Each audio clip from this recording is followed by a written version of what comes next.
अब एंड में क्या रिजल्ट आता है, यानी कि ऐसी कोई भी कमी नहीं है हमारे पास सोर्सेज की जो हमें मिडिवल हिस्ट्री के बारे में बता पाए, यानी कि हमारे पास बहुत सारी चीज़ें हैं जो हमें बता सकती है कि मिडिवल हिस्ट्री में क्या क्या हुआ, वहाँ का कल्चर कैसा था। Sources, there are 2 main sources of medieval history. Medieval history के 2 मेन सोर्सेज हैं। फर्स्ट है आर्कियोलॉजिकल सोर्सेज, सेकेंड है लिटरेरी सोर्सेज। आर्कियोलॉजिकल क्या होता है, जो हमारे स्ट्रक्चर्स बने हैं, जो मॉन्यूमेंट्स बने हैं, और जो लिटरली होता है जो हमारी किताबें लिखी गई हैं, लिटरेचर से रिलेटेड होता है। Literary sources in the form of written documents throw light on the life of the people. अब जो लिटरली सोर्सेज होते हैं वो एक रिटन डॉक्यूमेंट की फॉर्म में होते हैं और वो हमें बताते हैं उस टाइम लोगों का जीवन कैसा था। The administration and the military exploits of different rule. Administration कैसा था और वहाँ पे लोगों को कैसे कैसे मिलिट्री एक्सप्लॉइट करती थी अलग अलग रूलर्स के द्वारा।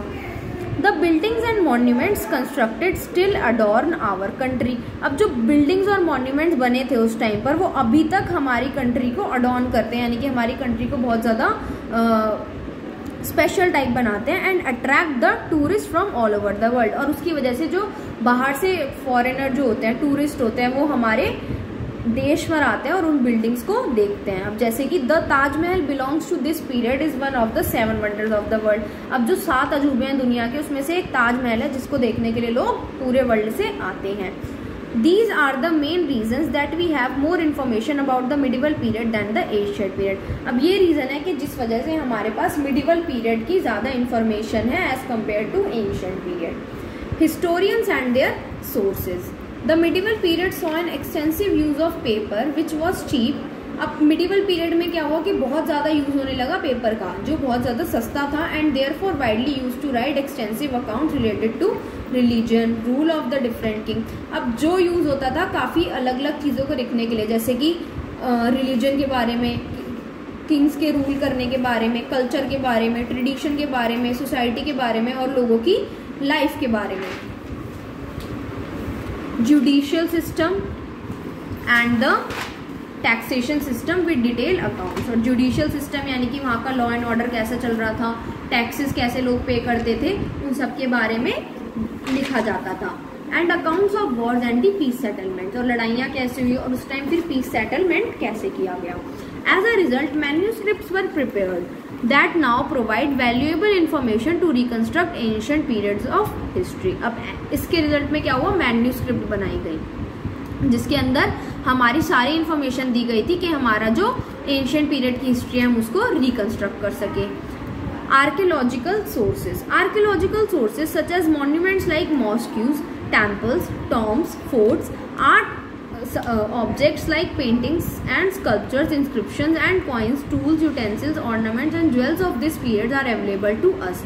अब आर्कियोलॉजिकल सोर्सेज में क्या क्या आता है, जैसे हमारे मॉन्यूमेंट हो गए जो उस टाइम पे मस्जिदें, मंदिर, टॉम्ब्स, फोर्ट्स, ये सारी चीज़ें बनाई गई थी, जो पेंटिंग्स हैं, स्कल्पचर्स हैं, ये सारी हमें अवेलेबल है जो हमें उस पीरियड के बारे में दर्शाती हैं। They give valuable information of the period to which they belong. अब ये हमें बहुत ज़्यादा इंपॉर्टेंट इंफॉर्मेशन प्रोवाइड करती है जिस समय में वो बिलोंग करते हैं। Monuments, old temples, mosques, palaces, forts, tombstones and clock towers are called monuments. अब मॉन्यूमेंट्स क्या होते हैं, जो हमारे पुराने मंदिर बने हैं, मॉस्क्यूज बने हैं, पैलेसेस बने हैं, फोर्ट्स बने हैं, टॉम्बस्टोन बने हैं, क्लॉक टावर बने हैं, वो सारे हमारे मॉन्यूमेंट्स हैं। The Taj Mahal and the Fatehpur Sikri in Agra, red fort in Delhi and Brihadeeswara temple in Thanjavur are some examples. अब ये जो इन्होंने नाम बोले ये सारे हमारे मॉन्यूमेंट्स के एग्जाम्पल हैं।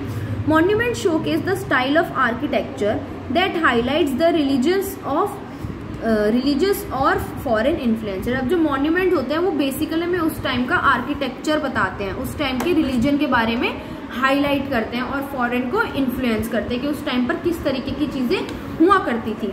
Use of the basic building materials like stones, burnt bricks etcetera, यानी कि बिल्डिंग मटेरियल जो उस टाइम पर यूज होते हैं जैसे कि पत्थर, वो बर्न्ट ब्रिक्स यानी कि जली हुई ईंटें, show the advancement and research to ensure strength and quality, जो हमें एंशिएंट पीरियड के आगे की एडवांसमेंट को दिखाते हैं और हमें बताते हैं कि उस टाइम पर कितनी मजबूती और कितनी अच्छी क्वालिटी के साथ काम किया गया था। Carvings and sculpture showcase creative skills of artisans as well as customs. अब जो जो कार्विंग्स होती हैं, यानी कि जैसे उन्होंने दीवार पर किसी चीज़ को गाड़ के डिज़ाइन बनाया है, वो चीज़ें, स्कल्पचर्स हो गई, ये सारी चीज़ें हमारी क्रिएटिव स्किल्स को दिखाती है कि लोग उस टाइम पर कितने क्रिएटिव हुआ करते थे।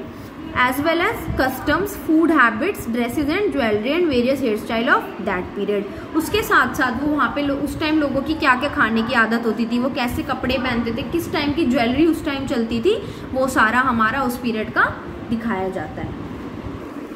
On the whole, monuments depict the vision and interest of the ruler towards enriching the culture and talent। अब एज अ होल अगर हम देखें कि जो मॉन्यूमेंट होते हैं वो क्या डिपिक्ट करते हैं कि उस टाइम का जो रूलर था वो उसका किस किस चीज़ों में इंटरेस्ट था और वो क्या क्या चीज़ें दिखाना चाह रहा था अपने कल्चर के लिए, टैलेंट के लिए, and also demonstrate the strength of a particular phase in the history.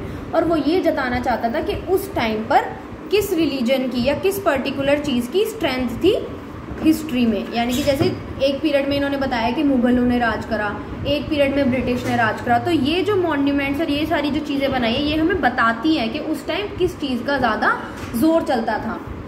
Inscriptions consist of religious instructions और record of royal proclamations and gifts to temples and villages.